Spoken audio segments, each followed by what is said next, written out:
찬미 예수님, 찬미성모님, 청년부 회장을 맡고 있는 부족한 죄인인 미카엘입니다. 여러분을 자주 뵈는 것 같아서 기분이 좋습니다. 오늘은 여러분과 이번 젊은이 피정 캠프에서 받았던 은총을 나누고자 이 자리에 올라왔습니다. 사실 피정 전부터 은총이 클 것이라고 생각을 하고 있었습니다. 피정 전날부터 계획이 없던 일이 갑작스럽게 생겼기 때문입니다. 직전 학기에 어떤 교수님 수업을 수강하게 되었는데 교수님이 요구하는 과제 수준이 일반적이지 않고 누가 봐도 도를 넘을 정도였습니다. 왜냐하면 국내에 소개되지도 번역되지도 않는 책 한 권을 모두 번역하고 그것을 구체적으로 정리해 PPT로 발표하라는 과제를 주셨기 때문입니다. 그런데 갑자기 피정 시작 직전인 7월 18일 밤늦게 교수님으로부터 피정을 하는 그 토요일과 주일에 발표를 하고 녹화를 하자는 연락이 왔습니다. 저는 피정 일정 때문에 완곡히 거절했지만 교수님은 시간이 별로 없다면서 피정 당일 아침 일찍 그때라도 줌 녹화를 하자고 재촉하셨습니다.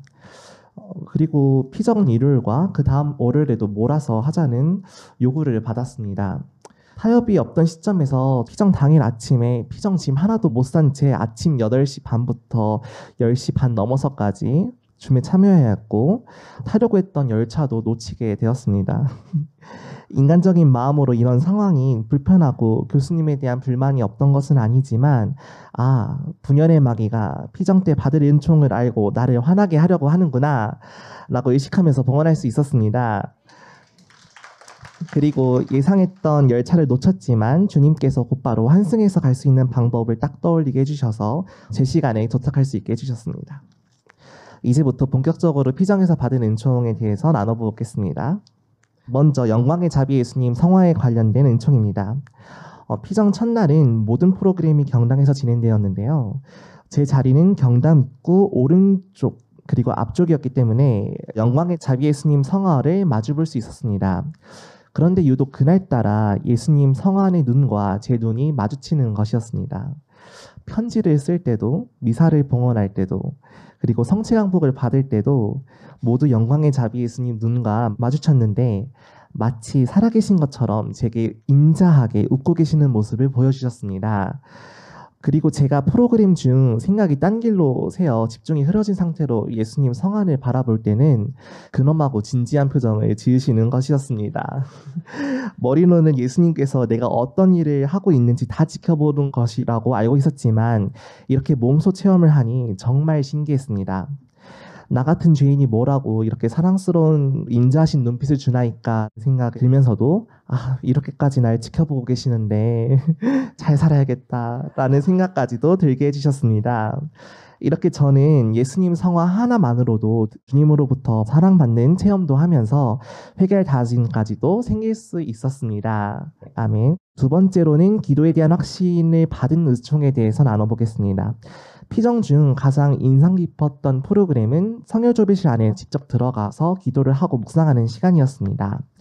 기도 중 간절한 지향이 하나 있었는데 그것은 아픈 이모에 대한 기도였습니다. 현대의학으로도 명확한 증상의 원인을 짚지 못해 약도 소용이 없었습니다. 몸이 정상적으로 기능하지 못하고 매번 아픈 증상도 바뀌는 특이 질환이었습니다. 원인을 모르고 지금까지 1년 동안 고통스러우니 이모는 늘 가정을 지키지 못할 염려와 우려 속에서 살아야 했습니다. 이런 아픔이 있었기 때문에 기도 중 이모의 치유에 대한 갈망과 걱정이 컸습니다.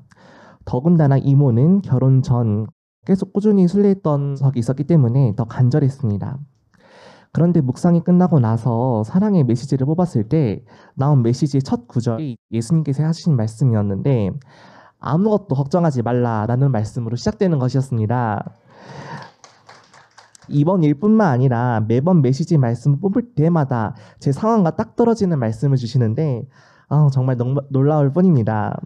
그래서 정말 나주 성모님이야말로 천상의 예언여시구나라는 생각까지도 들게 해주셨습니다.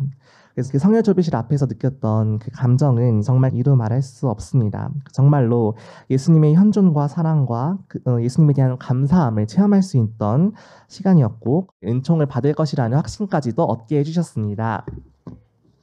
마지막으로 일상생활 안에서 누렸던 기쁨에 대해서 말씀드리겠습니다. 지난 학기 동안 저는 정말 바쁜 시간을 보냈습니다. 대학원 생활을 하면서 과제도 해야 했고 밤늦게 조교도 하면서 다른 학원 업무까지도 맡아야 했으며 중간중간 교육봉사와 교생 실습까지도 해야 하는 상황이 체력적으로 무리였습니다. 그래서 지난 7월 첫 토요일 몇몇 분들은 제 안색이 별로 좋아 보이지 않는다고 걱정했고 대학원 동료 선생님들도 쌤은 왜 이렇게 맨날 바빠요? 라고 말할 정도로 정신이 없는 시간을 보냈습니다. 이런 상황에서 나주의 영성과 주님 성모님의 은총으로 살아갔지만 한편으로 영적인 피폐함과 육적인 피로가 많이 누적되었습니다. 그런데 이번 피정 중 율리아 엄마께서는 마지막 순간까지 5대 영성을 피정자들이 매 순간 실천하면서 기쁘게 살아갈 수 있도록 용기를 북돋워 주셨습니다. 그러면서 매 순간을 기쁘게 살면서 할 수 있다라고 용기를 주셨는데요. 당시 엄마께서는 피정자들을 위해 우울한 기분이 드는 심적 고통까지도 봉헌해 주셨는데 지금 생각해보니 그 고통들로서 제가 영적인 피폐함을 회복할 수 있었습니다. 그래서 일상생활을 돌아왔는데 갑자기 아무 이유가 없음에도 불구하고 기분이 좋고 기쁜 것이었습니다. 마치 무슨 약을 먹은 것 같았습니다. 정말로 피정이라는 사건 외에는 아무 일도 저한테 일어나지 않았는데 그냥 기쁘고 기쁘니까 5대 영성도 더 잘 실천되는 것이었습니다. 심지어 다른 선생님과 대화하면서 이제 그분의 기분도 풀어주고 덩달아 함께 기쁨을 나눌 수 있을 정도로 마음과 육체가 회복되었습니다. 정말 이 상황을 두고 남이 봤다면 저를 보고 조증 환자 아니냐고 의심했을 것입니다. 마치 어떤 약을 먹은 것처럼 정말 기쁘고 그 불쾌한 일이 일어났을지언정 그 기쁨 덕에 그 일들을 금방 털어내고 일어날 수 있는 힘을 받았습니다. 피정 전까지 저를 힘들게 하는 교수님을 비롯해 여러 사건이 한 번에 지나가 몸과 마음이 힘들었지만 이번 피정을 계기로 그 누적된 피로를 싹 다 보낼 수 있었습니다. 제 몸까지도 회복시켜 주신 것입니다. 이제는 이런 순간순간이 오더라도 고통을 봉헌하고 계시는 율리아 엄마를 위해 더 아름답게 겸손하게 봉헌할 수 있는 작은 자가 되겠습니다. 이렇게 좋은 경험을 할 수 있는 피정이 앞으로 계획된다고 한다면 젊은이들이 더 많이 와야 되지 않겠습니까? 어머니들께서는 자녀들 꼭 피정에 보내주시고 매달 온라인 기도 모임이 있습니다. 그래서 우리 청년부는 언제든지 열려 있으니까 여러분들께서 자녀가 있으시다면 이 청년부에 올 수 있도록 적극적인 협력을 부탁드립니다. 받은 은총에 대해서 주님과 성모님께 모두 영광 돌려드립니다. 매 순간 저희를 위해 고통을 봉헌하고 계시는 율리아 엄마께도 제 사랑을 드립니다. 감사합니다.